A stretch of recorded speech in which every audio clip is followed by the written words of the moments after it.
the kids came to love math. Like that was their favorite time of the day.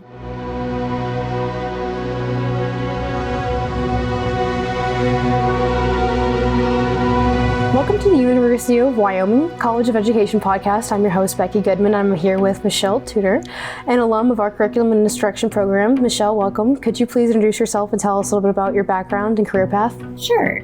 Thanks for having me. My name is Michelle Tudor.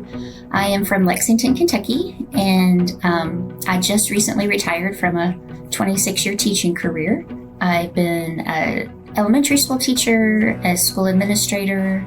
I've worked for the Department of Education, and then I graduated from the University of Wyoming in 2024 with a doctorate in mathematics education. When did you start implementing your math teaching philosophy in the classroom, and what was different about it, and what did that experience look like? It must have been 2021. We were coming back from COVID that year, 2021. It was exciting. It was nerve-wracking because at the first, I was working with 3 kindergarten teachers, 3 first grade teachers, and 3 intervention teachers. And then I went in and also taught a group that first year because I wanted to see how it went. I wanted to see what was working and what wasn't working and what the response was to these things from the kids. So I was doing all the planning of things, and then I would meet with the teachers and say, okay, here's what we're going to do this week. And then we would meet and they would tell me how things were going and we would adjust from that. So it was a lot. It was time intensive on my part. I was an assistant principal at the time, so I had to, cut out that time to make sure I was getting that done, and often meant, I didn't do it during school hours, so it was extra time for that. I loved getting to do it, though. I loved getting to be in that classroom for 45 minutes every day and see kids learning math, and one of the best things that came out of it, and I almost forgot to celebrate this and to write about it when I finished my dissertation, but the kids came to love math. Like that was their favorite time of the day, is when that 45 minutes happened and they got to do math and, learn. And they would tell you that small group math was their best time of the day. And if when I would walk into that classroom, it was my turn to come in and they'd go like, Miss Tudor. And they were so excited to start math. And so that was really one of the best things that came out of it, is they felt good about their ability to do math successfully. And I don't know that they'd ever felt that before.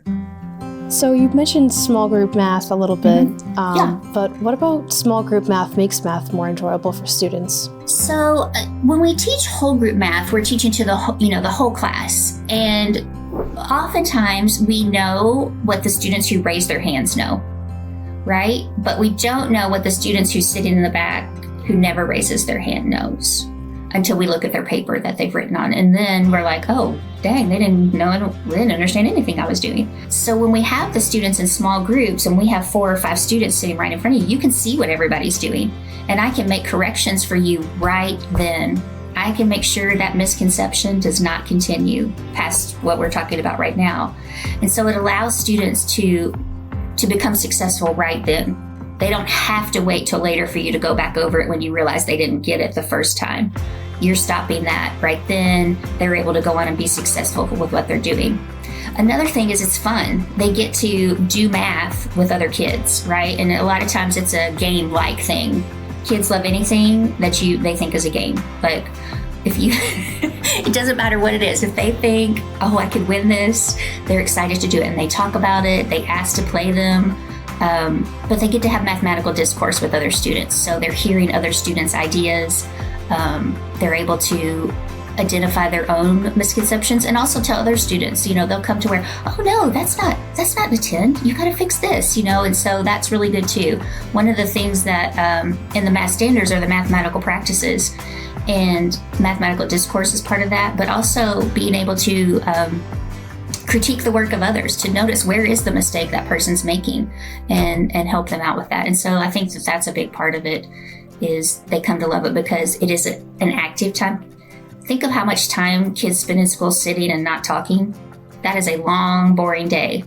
And so when we get to talk about things that we're doing and it's okay with the teacher, that's pretty fun. So they do enjoy that, and to feel successful every day, because no matter what we were doing, if you were in a group that needed to just count 1 to 5, or you were in a group that was adding 10 pluses, you were going to be successful that day because we were making sure that that's what you were working on. So that's part of it too, is being able to differentiate the work for students so that they could be successful. How did it feel to find out that existing research supported your hypothesis about math education?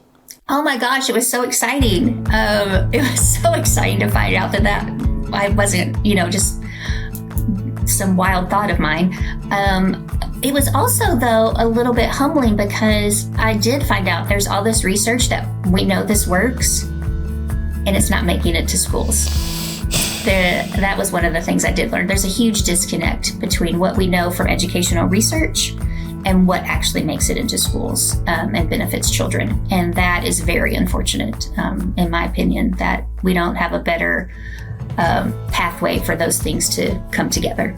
Is that in part maybe from where teachers are getting their degrees from? I think it's more from the companies that put out textbooks, to be honest with you. Companies that put out textbooks oftentimes promise foolproof ways or, just follow this and this will work. And nothing works for every student, right? So we have to know how to do things differently if we need to. And textbook companies don't encourage that. And so kind of get stuck in that pattern of, this didn't work, so I don't know.